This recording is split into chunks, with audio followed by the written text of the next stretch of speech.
Hello, it's me again. So today is my review of Series 8, Episode 1 of Doctor Who. I keep saying Season 8 and it's really annoying me because I'm not American. And I noticed in my video that I put up yesterday, I'd written Season 8. It really bothers me. I actually quite enjoyed that episode of Doctor Who. At first I wasn't too convinced, but by the end I quite liked it. And I think Peter Capaldi could be quite a good Doctor. Although I was hoping he wouldn't be because I love Matt Smith. He's definitely more outspoken than the other Doctors, i.e. when he came out the TARDIS door and straight away told Strax, Josh. No other Doctor would have done that because they'd been more worried about what other people thought of them. But as Madame Vastra said, he's kind of lifted his veil and is no longer like trying to be young and impress people. He's like, this is me, I'm the Doctor. Deal with it. And then he goes on about like, why this face? Do you recognise this face? i.e. kind of referring back to his other episodes that he's appeared in. I guess they're going to explain like why he was in it before, and I look forward to seeing how they try and do that. The dinosaur was kind of used as a trick really, wasn't it?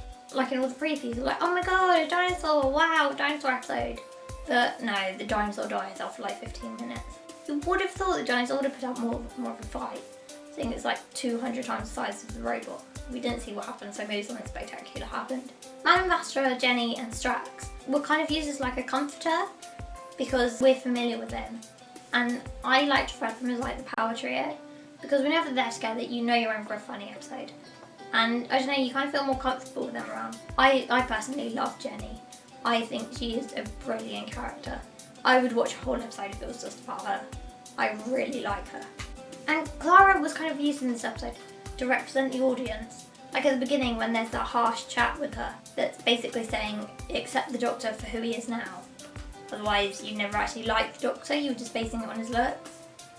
In a blackmail kind of way to the audience, if you don't accept Doctor Who now, you're not a true Whovian. So you're kind of like, no, I like it, I do. Even if you don't, you're trying to defend yourself. Because I know that's what I started trying to do when Clara was defending herself. I kind of felt like I had to defend myself. I was pleased to see the tea featured again in Doctor Who. Yes, that made me very happy. If it's got tea in it, it's a great episode. You know, I'd probably just end this review now. Has tea in it. Yeah, that's done. I was quite interested to see how the relationship changed quite so easily between Clara and the Doctor. So I thought it would be a bit awkward for a while because she was so in love with him. But it changed to a kind of father-daughter relationship quite quickly. As you could see in the restaurant where the Doctor told Clara to look at the robots and she kind of turned her head to look and it was like, no, look, but don't look. You know, like subtly, as a parent would to a child. So I thought that was quite interesting because it seemed to feel quite natural. And also in the restaurant, it kind of showed that the Doctor was still quite childish. Yeah, it was a bit more risky than usual episodes. There were far more innuendos.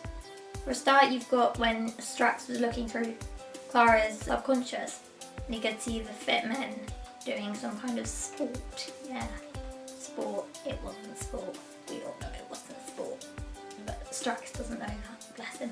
And at the end you've got the kind of cross-species lesbian kiss. Well, it wasn't a kiss because she was giving her oxygen, but you know, it did kind of look like a kiss. So well done BBC One, because I think you're probably the first channel ever to have a cross-species lesbian kiss. So well done on that, and all the equality. So if there are any alien lesbians out there, BBC One are fine with it. One thing that really bothered me, why didn't Clara just use the lever by the door when she got separated from the Doctor? Because it was right there and it was red. If I saw a big red lever, I would pull it. I wouldn't be able to help myself. I mean, it might have been a special lever that you had to be a robot to pull or something, but that was never really explained. I know that kind of would have ruined the episode, but it does baffle me. And the one other thing that really does make me question this episode, if robots can't breathe, how can they talk? To be able to talk or make any kind of noise, you need to have air vibrating your vocal cords to make a noise, like that's me breathing, makes a noise. How can they talk? I don't know, and I really would like to know this. Anybody knows, please tell me, because it really troubles me. And again, at the end, Clara is used to represent the audience. While she's in the TARDIS, Peter Capaldi's Doctor hears her phone ring and goes, maybe that's your boyfriend. She's like, I don't have a boyfriend. Walks outside. Who is it? Matt Smith. He's ringing her. And she's kind of like, okay, right, how's this happening? And then he kind of begs her to still love him as a doctor, even though he's different. That's basically the reason he's ringing her, to say, I know you're scared, I probably will be too, please look after me. And then he says goodbye and that he misses her. And no other doctor has done that. I don't know why, because if he can do it, why can't another doctor just ring up his future companion and be like, oh, I miss you? Oh. But no, that's missed, Doctor. Only one manages to do that. But by the end of it, Clara's accepted Peter Capaldi as the Doctor.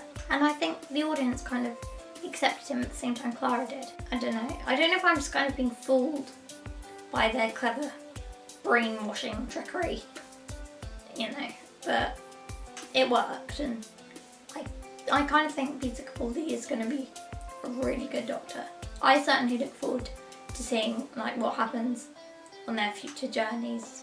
So if you could tell me in the comments what you thought of Doctor Who, maybe we could turn this into a little bit of a discussion. Give it a thumbs up if you thought this review was actually worth watching, and subscribe if you want to see more interesting things that I do in the future, or in the past if you have the ability to time travel. You never know. The Doctor might be watching. Hello, if you are. I will leave you with a quote from The Time of the Doctor, and I will see you again soon.